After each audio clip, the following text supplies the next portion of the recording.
What is their typical course of action under these base assumptions? Well, I'm going to call every time.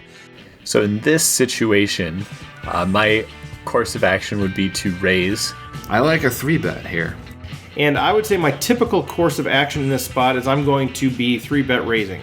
Pretty much 50-50 on folding this hand outright or re-raising.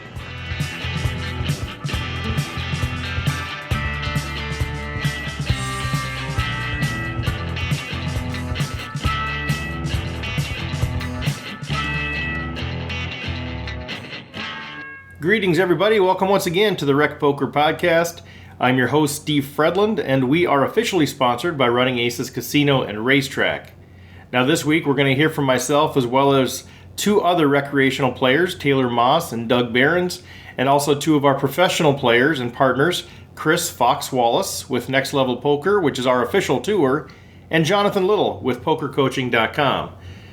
As I remind you every week, if you wouldn't mind, please subscribe to the podcast, rate it, leave a comment, like it, whatever it is. All of that stuff is super helpful as we try to grow. And if you have feedback, topic suggestions, hand situations, whatever that might be, reach out to me on Facebook, Twitter, or email me, stevefredlund@gmail.com. Now, today we're going to look at our second episode in this series where we look at specific situations, trying to give insight into how different players view these decisions and start asking questions about what would have to change to make you change your actions. The idea here is that we're starting to understand the key factors in the decisions, which things actually override other factors, and then how do we relate those factors? How do we decide which one outweighs the others in making our decision? Because as we know, it seems like every decision has factors that seem to lean us toward more passive behavior and others toward more active behaviors, either checking or calling or betting or raising. And so the episode here is really geared to not just the specific hand, but get behind that at some of the principles that are underlying those things. So I appreciate the contributors to this, and hopefully this is going to be helpful. I know it's been helping me. As a way of plugging myself, I did happen to take down another Running Aces tournament the other day. I've gotten two first place finishes this year and haven't been able to play as much as I have in the past. So it's been a good early start, and I credit a lot of the insight and study through Rec Poker for some of that. So hopefully you're also experiencing the same sort of success. So let's take a quick break right here, and then we'll come back with the situation. Running Aces Casino and Racetrack has the best poker room in Minnesota, featuring 24/7 promos on all cash poker games, including earning $2 per hour in comps, plus the most player-friendly tourney structures. Visit runaces.com for daily promotions and the tournament calendar. Running Aces Casino and Racetrack, the official sponsor of Rec Poker. Okay, so here's the situation. A lot of it is similar to last week. We have a 10-person table in the early to mid stages of the tournament where the blinds are 300, 600 with 100 ante. Everyone has 30,000 chips, which is 50 big blinds.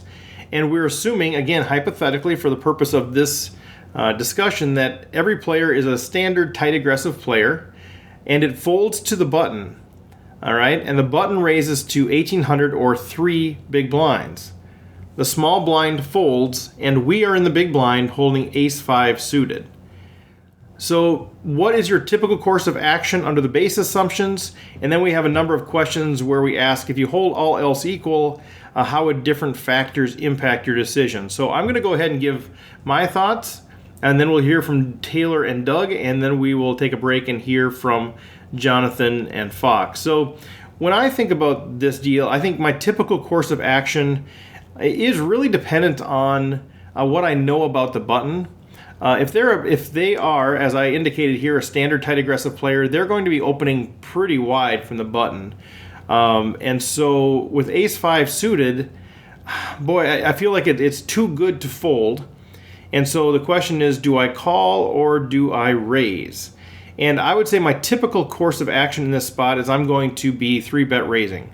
And I'll probably raise somewhere in the neighborhood of, they went to 1,800, so I'd probably go to about 5,000, somewhere in that ballpark, maybe 5,200 or so. And my rationale is really thinking about what could happen under each of those situations if I do call or raise. So if I call, I'm guaranteeing, because I'm last to act, I'm really closing the action, I'm guaranteeing that I am going to be playing out of position against the button raiser, and I really haven't defined their hand at all. They could be opening as wide as 60 to 70% or even more of their hands, and so I really have absolutely no idea if they're holding pocket aces or if they're holding 5-8 suited. Or if they're holding Jack 9 offsuit. I mean, I just have no idea. And so if I just call, I'm reducing my risk by just calling. But I'm also putting in a fair amount of chips for something I just don't feel good about. If I flop an ace, do I feel good? If I flop a 5, do I feel good? If I flop 2 pair, I feel pretty good. If I flop a nut flush draw, I feel pretty good. But short of that, I'm not feeling very good. So I could just call and then just see what happens. If an ace comes, I'm probably just going to be committed to playing it all the way down, and I don't love that spot. But maybe what I do is if I can just say I'm going to play it for its wheel draw and play it for its nut flush draw, otherwise get away from it, something like I would do with pocket threes. If I have that sort of discipline, well, then maybe I call and just see what happens. But it just doesn't feel like a good spot for me to call. Now, if I raise, I have to think about what would my opponent do. Well, they could fold, and if they're opening 60 to 70% of their range, they're going to fold quite frequently here to my 3-bet. So that's a really good result. If I can get them to fold and pick up the 5 big blinds or so that's in the middle already as dead money, I think that's a good result. And I think I'm probably going to get them to fold, 30 to 40% of the time here if they're opening that wide. So that's a good result. If they 4-bet me, then I know I'm in bad shape and I can just fold. Not a big deal. If I raise to 5,000 and they come back over the top for 13 or 14,000, I can just fold. Ace 5 suited is not that great that I feel that bad about 3-bet folding.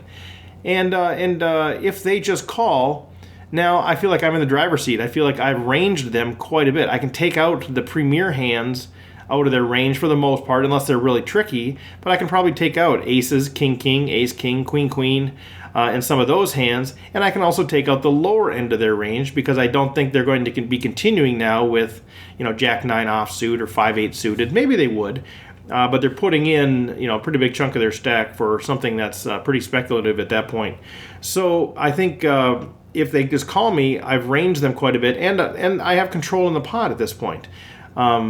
I can continuation bet most flops and probably take it down a fair amount. So if they just call, let's say if I 3-bet and they fold a third of the time, they call a third of the time, and they 4-bet a third of the time, which I think those numbers are wrong, but let's just say that happens. If they fold a third of the time, that's a great result. If they 4-bet, that's not a bad result. I just fold and move on with my day. If they call a third of the time, now I'm going to be able to continuation bet fairly often. If I don't hit, I can still c-bet a fair amount of flops that cooperate with where my range is better than their range and take the pot. So I think 3-betting here, in my opinion, is really the best course of action, and it's primarily what I would do under these base assumptions. Now, if I hold all else equal, how would the stack size of the initial raiser have to change for us to change our action? So if the initial raiser raises on the button with a bigger stack, I don't think that really changes anything too much. In fact, I might be even more prone to think they're opening wide, and so I can probably 3-bet with even more confidence. If they're a lot shorter, though, I think I have to pay more attention because most good players, say if they were down to 12 big blinds and they went a 3x bet, I would just have to ask the question, why did you not shove there? First of all, most really good players aren't going to put in 3 big blinds for a chance to steal 2 big blinds when they only have 12 big blinds left, unless they have a pretty good holding. And most of those good players, if they have 10 or 12 big blinds, are just going to shove if they have a hand they want to go with. And even a GTO type player is going to shove on the big blind with 10 or 12 big blinds with almost any 2. And so this is such a weird sort of bet that I think I would probably tend to fold more as they got down to, let's say they got down to 10 to 15 big blinds or less. I would probably just fold. If they were in the neighborhood where I'm pretty much inducing, let's say if I 3-bet and they're pretty much priced in to call or to induce them to 4-bet shove, then I would probably be more prone to just fold or call. So let's say if they had like 25 big blinds, they went to 3 big blinds, I raised to 6 big blinds, I think they're going to be calling, or I think they're going to be ripping it in more often than if they have a big stack like 50 big blinds. So probably, I'm going to say probably 15 big blinds or less. I'm more prone to just call or fold, and probably the same with like 20 or 25 big blinds. So I haven't thought this one through fully, but I would say if their stack is quite a bit less, maybe 25 big blinds or less, I'm going to be more prone to just call or even fold in this spot, especially if I know anything else about the player. Now, if our stack was different, how would that change my action? Well, I'd say if I have a shovable stack here, if they went to 3 big blinds and I have 15 big blinds or less, I'm probably just going to shove it here. I've got to believe my ace-5 suited is ahead of most of their range if they're going to be opening a fairly wide here from the button in an unraised, unlimped pot. So I like my ace-5 here as a 3-bet shove with 15 big blinds. If I'm in the neighborhood of 15 to 25 big blinds, I may just call and see what happens. It's pretty hard to raise to 6 or 7 big blinds and then fold, so I'm pretty much committing my stack.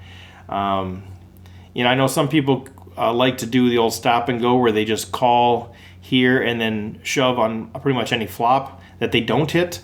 I'm not a big fan of that play. It's usually pretty transparent what's happening there. So I would say as my stack gets shorter, I'm more prone to either just ship it in or just fold. So that's kind of how I think about that. Holding all else equal, how would the player type of the initial player have to change for us to change our action? So if they were, if they're a pretty standard player, like we're assuming here, they're going to be opening a ton of pots. So if they're a very aggressive player, it doesn't really change anything for me because I'm already assuming that they're going to be opening pretty wide. So if they're a loose player, I said aggressive, but really what I mean is if they're loose, if they're opening a lot of pots, that doesn't change anything. I'm already assuming that their range is pretty wide. But if they're a super tight player, a very straightforward player, I guess a couple of things come to mind. They still might be opening in an unraised, unlimped pot on the button. So I still have to give them credit for being a pretty good player, even if they're pretty nitty. So their range is going to be pretty wide. But if they're also a pretty straightforward player, after the flop, I may be more prone to just call, see what they do on the flop. If it goes check, check, then I might try to a delayed steal on the turn with somebody like that. But if they're a pretty good, tight, aggressive player, I think it doesn't really change that much. So I think the only thing is if they are a super tight, super straightforward player, then I'd be more prone to get involved and maybe just call and kind of see what happens. And then any other factors that would drive us to potentially change our action. Obviously if the tournament situation were different, if we're on a bubble, that sort of thing, that might change some things. But for me, this is a pretty standard situation, and it's probably going to be stack size and player type that are going to be the key considerations, and with that, probably stack size more than player type. I really do like the 3-bet here with the intention of folding to a big 4-bet against medium to big stacks. Just like I said before, if I get 4-bet off of ace-5 suited, I'm not crushed. It's not the kind of hand that I just hate to lose equity on. But I also think it's a good hand that can connect in a lot of different ways. So flops that have an ace, flops that have low cards, 2, 3, 4, obviously, but anything like that, I have some wheel draws in addition to an over, a couple of diamonds. There's a fair amount of flops that I can continue with and feel pretty good about in addition to the bluffs that I might have. So I think a 3-bet here is good. I think you're going to take the pot down a lot of times. Maybe even increasing the 3-bet size might help with fold equity there. So that's, generally how I'm going to approach this. I'm interested to hear what Taylor and Doug and Jonathan and Fox have to say. But those are my thoughts for today. So let's hear now from the other 2 recreational players who submitted ideas. Doug Behrens here, answering the January 20th question about us having ace-5 in the big blind and a standard opening raise from the button before us. My typical course of action here is totally based on my history of hands with the button. When I'm the big blind here, has he been beaten up on me on every one of these? or is this a rare event? Is his 1800 a standard raise? Is a little bigger than normal? What is it? The whole history and what my judgment of his player type and skill after the flop is going to be. That said, I'm pretty much 50-50 on folding this hand outright or re-raising. I don't like calling with a weak ace in this situation because I'm almost always going to fold away to further aggression. So if I re-raise, I would just put in a fairly substantial raise, like 5,400, and see if he'll just say, okay, I don't want to play this hand. Now, what would have to change for us to change our action? If this guy's playing every hand, I'm leaning more towards re-raising him from the big blind, particularly if I have been folding most of my big blinds. It's a weak hand, and I think the vote's going to be to fold here. Stack sizes won't impact this much unless either one of us is close to shoving because of a small stack. If he's close to shoving with a small stack, I'm going to fold. I don't want to call off, half my stack or something like that with an ace-5 from a bad position. The player type, like I mentioned already, if he's real loose aggressive and he's on me all the time, I'm going to raise here. What other factors would potentially change? Well, if we're nearing a bubble or a point break or something, I'm more likely to fold here. There just isn't a whole lot of reason to defend my big blind. There's not a lot of chips in the pot, and I haven't seen any cards, so I don't know how this is going to run out. Anyways, that's Doug. I'm waiting for you guys to tell us what to do here. Greetings, Rec Poker listeners. This is Taylor Maas. This is week 2 in our pre-flop decisions where we're in very theoretical situations. This week we're at a 10-person table. In the early stages of a tournament, blinds are 300, 600, everyone has 30,000 in chips or 50 big blinds, and all players are standard, tight, aggressive players. In this hand, it folds around to the button, who raises it up to 3 big blinds, or 1,800. The small blind folds, and we are in the big blind with ace-5 suited. So in this situation, my course of action would be to raise. Since we're going to be out of position, I would like to win the hand here if possible. So I'm going to try and raise to an amount that I don't think the button's going to call unless they have a decent hand. And if they do have a decent hand, then we kind of realize or narrow down their range and get a better understanding. So in this situation, I'd like to make it about 3x what the button raised to. So we're talking about like 5,500, maybe even upwards of 6,000. So somewhere in that range, just because the button has a very wide range. We're going to be playing out of position if we call, and folding here is definitely way too tight. So this is a hand that we're going to play, and I would like to try and win it now so I don't have to play the hand out of position. Another thing to be considering is the fact that we do have an ace in our hand, and the concept of having blockers means that it is slightly less likely that our opponent holds an ace in their hand, and therefore is more likely that they're going to be folding if we raise it back at them. That doesn't mean they're always going to, but does give us a slight blocker advantage. Then part 2 of this talks about if other things were to change around the stack size or player type, how would we change our action? So similar to what I discussed last week, if either player had a lower chip stack, say in the 15 to 20 big blind range, if it was us that had the small chip stack, I would be looking to raise all in here.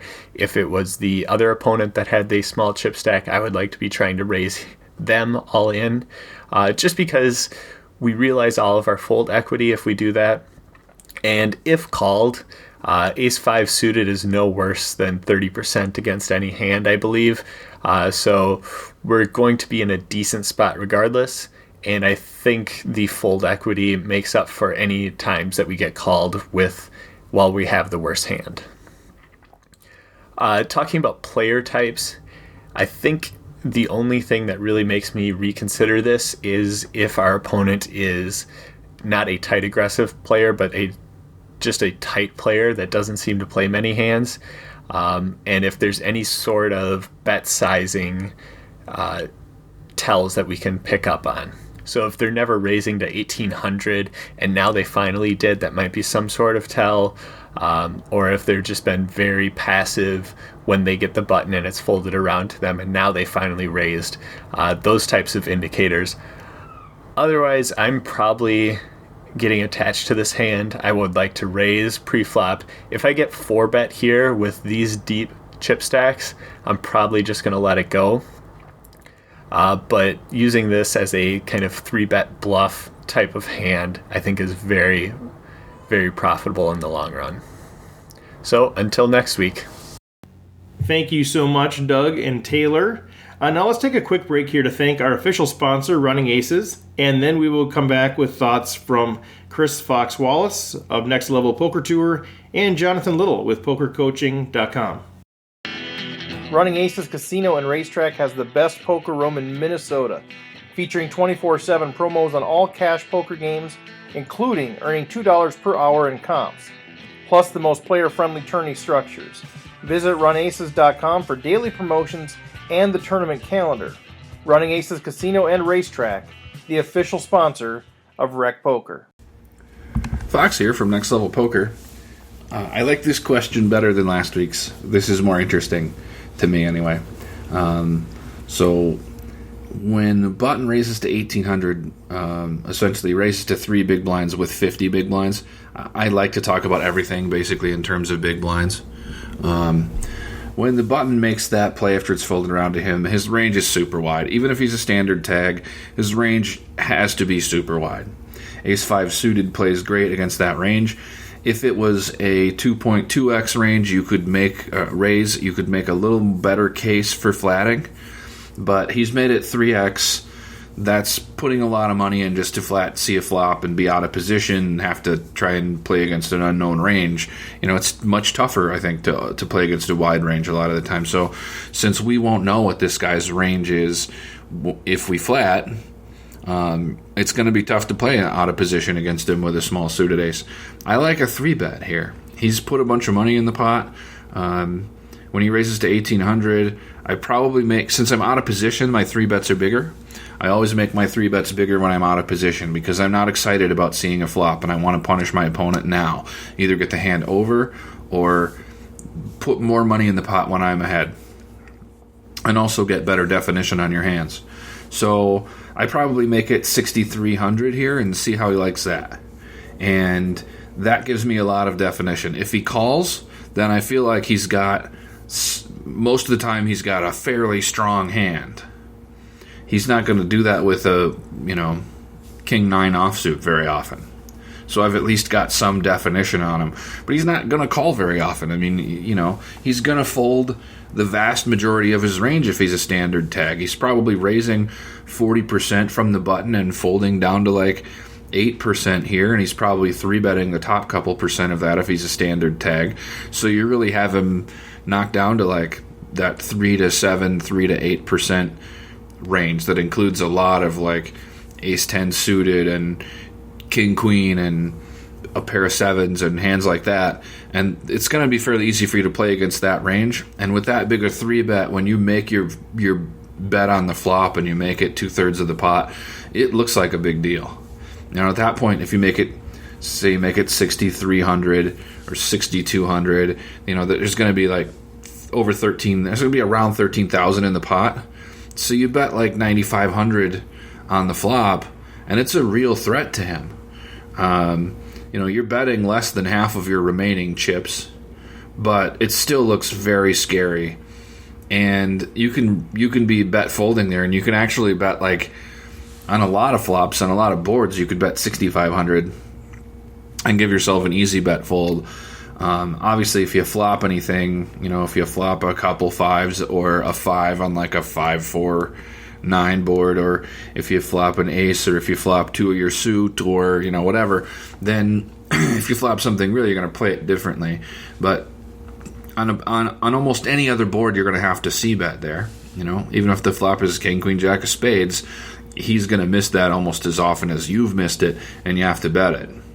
You hate to check there and have a pair of 4s blow out of this pot when you just bloated at pre-flop with that big 3-bet.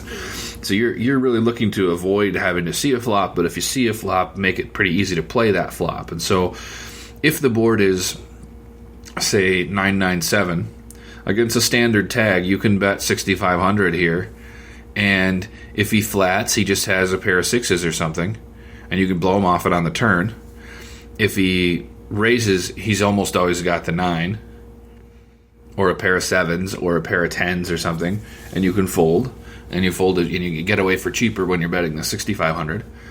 But he's going to fold most of the time because he's going to assume you have an overpair and you're not folding it, and so he's just going to throw whatever he has away. That makes life much easier to play the hand that way. We also look at different stack sizes. If his stack size or our stack size is below 18 big blinds, I'm getting it all in. I'm just putting it in standard re-steal stacks, easy to get it in here.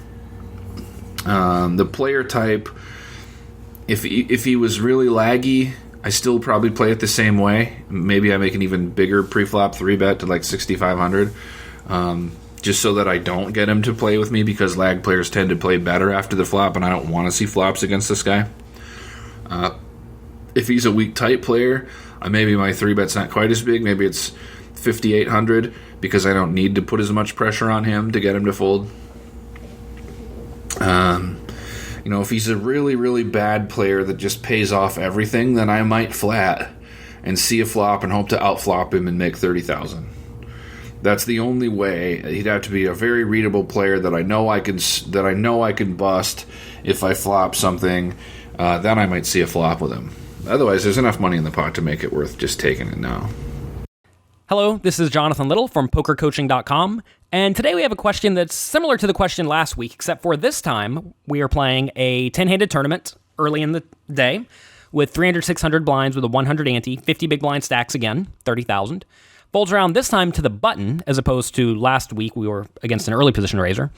Now the button, a standard tight aggressive player, makes it 1,800. 3 big blinds this week, as opposed to 2.5 big blinds last time. Small blind folds, and we're in the big blind with ace-5 suited. So, what is their typical course of action under these base assumptions? Well, I'm going to call every time. Ace-5 suited is a hand that flops reasonably well. If you 3-bet and your opponent jams, obviously that's unfortunate. If you 3-bet and your opponent calls, you have to play from out of position with a hand that's usually going to flop, well enough, but at the same time not amazingly well. So this is a spot where I'm just going to call. The times you want to be 3-betting from the big blind against most reasonable opponents are when your opponent, or when you have hands that don't flop particularly well. I mean, you're going to 3-bet your nut hands, obviously, but ace-5 suited is not a nut hand. The hands I'm bluffing with tend to be hands like the low ace-x offsuits, like ace-2, ace-3, ace-4, ace-5, ace-6. Offsuit, though. King-x, like king 6-5-4-3-2. Queen 6-5-4-3-2. And then some suited jacks, like jack 3 and jack 2 suited. I actually did this recently in a $10,000 buy-in tournament where I ended up taking second place. You can find that on my blog at jonathanlittlepoker.com. You have to maybe scroll down a little bit, but I go through the whole final table video and I discuss some of the hands that I play, and there's one where I 3-bet jack 2 suited from the big blind in a spot very similar to this. So anyway, ace-5 suited is too good. You need to call. All right, holding everything else equal, how would the stack size of the initial raiser, or our stack size, it's the same thing, how would that change our decision? Well, as stacks get deeper, I'm still just calling the ace-5 suited because it flops really well. And as stacks become shorter, I'm going to consider going all in. Usually you can go all in for about 10 times your opponent's raise size or less. So here, our opponent made it 3 big blinds, so we could go all in for something like 30 big blinds or less, which would be 18,000 chips. It's actually a pretty good amount, right? And that's just because if your opponent folds anywhere near too often, shoving is going to be very, very profitable, and you're going to find that most people do fold to all ends too often.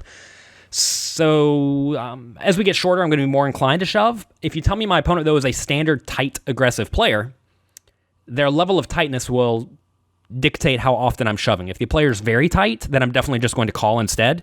If the player is reasonable and loose, then I'm definitely going to shove with a shorter stack of about 30 big blinds or less.